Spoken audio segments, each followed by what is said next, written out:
Hi friends, మన subscribers అందరికీ అలాగే ఈ వీడియో చూస్తున్న వాళ్ళందరికీ హ్యాపీ వినాయక చవితి అండి. సో ఈరోజు టాపిక్ వచ్చేసి మనము అడాక్ టెస్టింగ్ను ఎందుకు పర్ఫామ్ చేస్తారు, అలాగే అడాక్ టెస్టింగ్ వల్ల యూజ్ ఏంటి అనేది తెలుసుకుందాము. సో ఆల్రెడీ మనము అడాక్ టెస్టింగ్ అంటే ఏంటి అనే దానికి సంబంధించిన వీడియో అయితే చేశాను. సో దానికి సంబంధించిన లింక్ కూడా నేను డిస్క్రిప్షన్లో అయితే ఇస్తాను. సో అది కూడా చూడండి, మీకు యూజ్ అవుతుంది.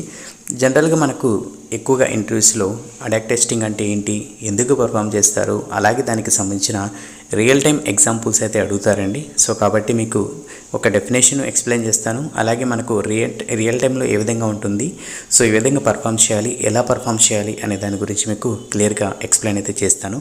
సో అలాగే ఎవరైతే ఈ వీడియోని చూస్తున్నారో ఈ వీడియోని లైక్ చేసి సపోర్ట్ చేయండి. అలాగే సాఫ్ట్వేర్ టెస్టింగ్ వీడియోస్ కోసం మన ఛానల్ని సబ్స్క్రైబ్ అయితే చేసుకోండి. అలాగే మనకు చాలా టాపిక్స్ అయితే నేను కవర్ చేశాను. సో అవి కూడా ఒకసారి చూడండి. అలాగే ఇంకేమైనా డౌట్స్ ఉన్నా కూడా కామెంట్ రూపంలో చెప్పండి, తప్పకుండా మీకు ఎక్స్ప్లెయిన్ అయితే చేస్తాను. అలాగే మన యొక్క ఇన్స్టాగ్రామ్ పేజ్ కూడా నేను డిస్క్రిప్షన్లో అయితే ఇస్తానండి, తప్పకుండా ఫాలో అవ్వండి. అందరూ కూడా మెసేజ్ చేయండి. సో వీలుంటే నేను వాటికి కూడా రిప్లై అయితే ఇస్తాను. ఇంకా మన టాపిక్ అయితే స్టార్ట్ చేద్దాం. ఫస్ట్ డెఫినేషన్ అయితే చూద్దాము. Why we need to perform ad hoc testing. When the product released to the market, we go for ADAC testing because the customer never use the application in sequence and systematically for the shake.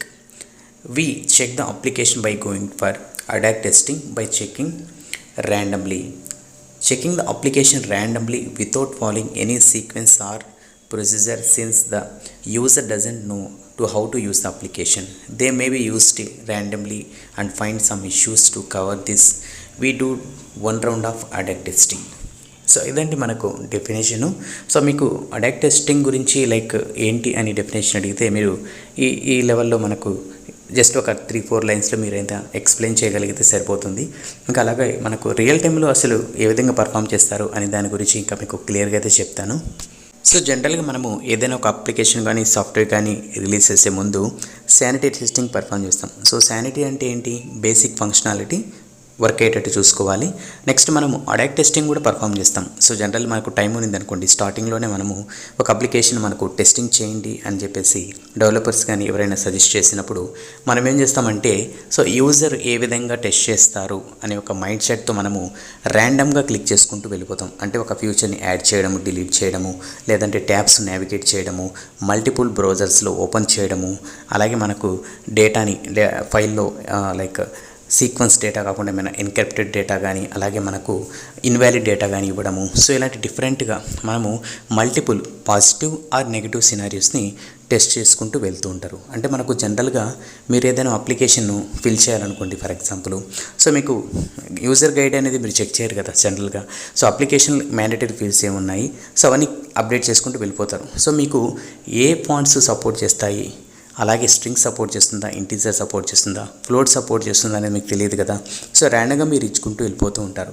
So మీకు issue వచ్చిన తర్వాత వాళ్ళు investigate చేసి so ఏం support చేస్తున్నాము, ఏం support చేయట్లేదు, ఇక్కడ వ్యాలిడేషన్ ఉందా లేదా అనేది తర్వాత ఇన్వెస్టిగేషన్ చేయడం అయితే జరుగుతుంది. సో కాబట్టి జనరల్గా కస్టమరు ఎలా చేస్తారంటే తన ఇష్టం, అంటే తను ఒక వేలో పాజిటివ్ వేలోనే వెళ్ళొచ్చు, నెగిటివ్గా వెళ్ళొచ్చు, అదొక పాయింట్.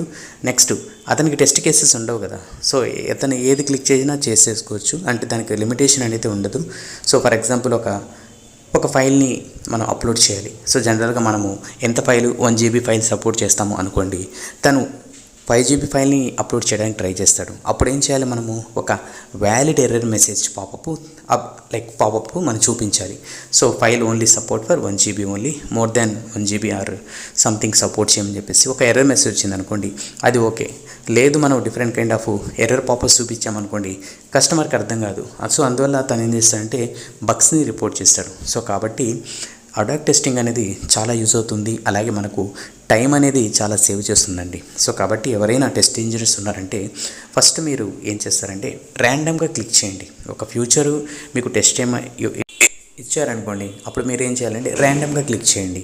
సో అంతేగాని మనము రిగ్రెషన్ అని, ఫంక్షనల్ అని, శానిటీ అని ఈ టెస్ట్ కేసెస్ ఎగ్జిక్యూట్ చేసుకుంటూ వెళ్తే సో టైం తీసుకుంటుంది. అంటే అది కరెక్ట్ వేనే, బట్ దీనికన్నా ముందు ఇంకేమైనా ఇష్యూస్ మనం ఫైండ్ అవుట్ చేసామనుకోండి, డెవలపర్స్ దాని మీద వర్క్ చేస్తారు. అలాగే ప్యారలల్గా మన యొక్క ప్లాన్ ఏదంతో దాన్ని ఎగ్జిక్యూట్ చేసుకోవచ్చు. సో కాబట్టి అడాక్ టెస్టింగ్ అనేది చాలా ఇంపార్టెంట్. సో ఇది కామన్గా దీనివల్ల అడ్వాంటేజ్ ఏంటంటే మనకు యూజర్ ఏ విధంగా టెస్ట్ చేస్తారు అనే దాన్ని కూడా మనము మైండ్లో పెట్టుకొని మనం టెస్ట్ చేసే అవకాశం అయితే ఉంటుంది. సో ఇదండి మనకు అడాక్ టెస్టింగ్ ఎందుకు పర్ఫామ్ చేస్తారు, సో అలాగే దీనివల్ల అడ్వాంటేజెస్. సో ఈ వీడియో నచ్చినట్టయితే జస్ట్ లైక్ చేసి మన ఛానల్ని సపోర్ట్ చేయండి, అలాగే సబ్స్క్రైబ్ అయితే చేసుకోండి, మీ ఫ్రెండ్స్ కూడా షేర్ చేయండి. సో అలాగే మనకు అదర్ టాపిక్స్ కూడా ఉన్నాయి, అవి కూడా చూడండి. నెక్స్ట్ వీడియోలో మళ్ళీ కలుద్దాం. అంతవరకు keep smiling, have a good day.